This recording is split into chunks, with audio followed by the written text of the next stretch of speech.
Hello all 2026 JEE എക്സാമിൻ്റെ രജിസ്ട്രേഷനുമായി ബന്ധപ്പെട്ട് കുട്ടികൾ ഇനി കാത്തിരിക്കുന്നത് കറക്ഷൻ വിൻഡോയുടെ ഡീറ്റെയിൽസ് ആണ്. അപ്പോൾ അതിൻ്റെ ഡേറ്റുകൾ ഒഫീഷ്യലി ഇത് പുറത്തു വന്നിട്ടുണ്ട്. ഡിസംബർ 1, 2 ഡേറ്റുകളിലായിട്ടാണ് നിങ്ങൾക്ക് നിങ്ങളുടെ ആപ്ലിക്കേഷൻ ഫോമിലെ കറക്ഷൻസ് ചെയ്യാനുള്ള അവസരം ഉണ്ടായിരിക്കുക. ഡിസംബർ 1 തുടങ്ങിയിട്ട് ഡിസംബർ 2 തീയതി രാത്രി 11:50 വരെ ആകെ 2 ദിവസം സമയമുള്ളൂ. അപ്പോൾ ഈ കറക്ഷൻ വിൻഡോയിൽ നിങ്ങൾക്ക് എന്തൊക്കെയാണ് ചെയ്യാൻ സാധിക്കാം? അപ്പോൾ നിങ്ങൾക്ക് എഡിറ്റ് ചെയ്യാൻ പറ്റാത്ത കാര്യങ്ങൾ, മൊബൈൽ നമ്പർ എഡിറ്റ് ചെയ്യാൻ കഴിയില്ല, ഇമെയിൽ അഡ്രസ്സ് എഡിറ്റ് ചെയ്യാൻ കഴിയില്ല, അതുപോലെ തന്നെ അഡ്രസ്സ് പെർമനന്റ് പ്രസന്റ് അഡ്രസ്സിൽ ചേഞ്ച് വരുത്താൻ കഴിയില്ല, എമർജൻസി കോൺടാക്ട് ഡീറ്റെയിൽസ്, ഫോട്ടോഗ്രാഫ്, ഇതിലൊന്നും മാറ്റം വരുത്താൻ കഴിയില്ല. എന്നാൽ candidates shall be allowed to change any one of the field. അത് കാൻഡിഡേറ്റിന്റെ പേരിൽ മാറ്റം വരുത്തണം എന്നുണ്ടെങ്കിൽ വരുത്താം. ഫാദറിന്റെ നെയിമോ മദറിന്റെ നെയിമോ ഇതിൽ ഏതെങ്കിലും ഒന്ന് മാത്രം. ഓക്കെ, അപ്പോൾ കാൻഡിഡേറ്റിന്റെ പേരോ ഫാദറിന്റെ പേരോ മദറിന്റെ നെയിമോ ഈ 3 ഏതെങ്കിലും ഒരെണ്ണം മാത്രം എഡിറ്റ് ചെയ്യാനുള്ള അവസരം ഉണ്ടാകും.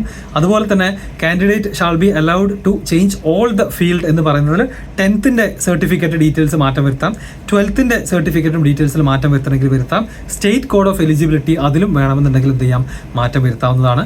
4ാമതായിട്ട് പറയുന്നത് candidates shall be allowed to change examination cities based on their permanent and present address.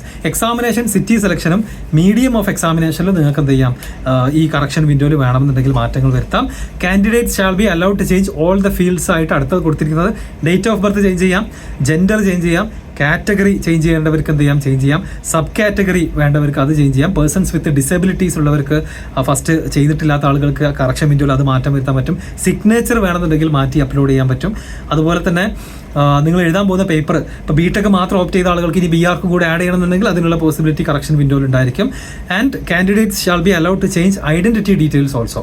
Okay, അതായത് Aadhaar only for candidates who registered with identity other than Aadhaar. Aadhaar അല്ലാത്ത ആളുകൾക്ക് ആധാർ ആഡ് ചെയ്യാനുള്ളൊരു അവസരം അതും ഉണ്ടായിരിക്കും എന്നുള്ളതാണ് പറയുന്നത്. അപ്പോൾ ഇതാണ് കറക്ഷൻ വിൻഡോയുമായി ബന്ധപ്പെട്ടിട്ടുള്ള അപ്ഡേറ്റുകൾ. അതുപോലെ തന്നെ ഫീസ് കാര്യങ്ങളൊക്കെ ഓൾറെഡി അടച്ചു തന്നെയാണ്. ഇനി അതിലെന്തെങ്കിലും ബാക്കിയുള്ള ആളുകൾ ഉണ്ടെന്നുണ്ടെങ്കിൽ അപ്പോൾ കറക്ഷൻ ഇതിൽ ഫീസിൽ മാറ്റം വരാൻ സാധ്യതയുള്ളത് ആകെ നിങ്ങൾ BArc കൂടെ എഴുതുന്നുണ്ടെങ്കിൽ കൂടുതൽ ഫീ പേ ചെയ്യേണ്ടി വരും. അല്ലാത്ത BTech മാത്രം എഴുതുന്ന ആളുകൾ ഓൾറെഡി എന്താണ് ഫീസ് കംപ്ലീറ്റ്ലി അടച്ചതാണ്.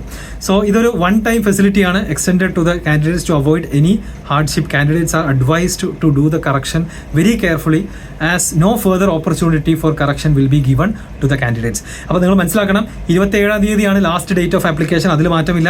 കറക്ഷൻ്റെയും അവസാനത്തെ അവസരമാണിത്. ഇതിൽ മാറ്റം ഉണ്ടായിരിക്കില്ല. ഡേറ്റുകളൊക്കെ ഫിക്സഡ് ആണ്. There will be no extension എന്നുള്ളതാണ് ഒഫീഷ്യൽ ആയിട്ടുള്ള നോട്ടിഫിക്കേഷൻ പറയുന്നത്. അപ്പം എല്ലാവരും ആപ്ലിക്കേഷൻ കംപ്ലീറ്റ് ചെയ്തു എന്ന് വിചാരിക്കുന്നു. താഴെ എല്ലാവരും കമൻറ്റ് ചെയ്യുക, ആരൊക്കെ ആപ്ലിക്കേഷൻ സക്സസ്ഫുള്ളി കംപ്ലീറ്റ് ചെയ്തിട്ടുണ്ട് എന്നുള്ളത് താഴെ പറയുക.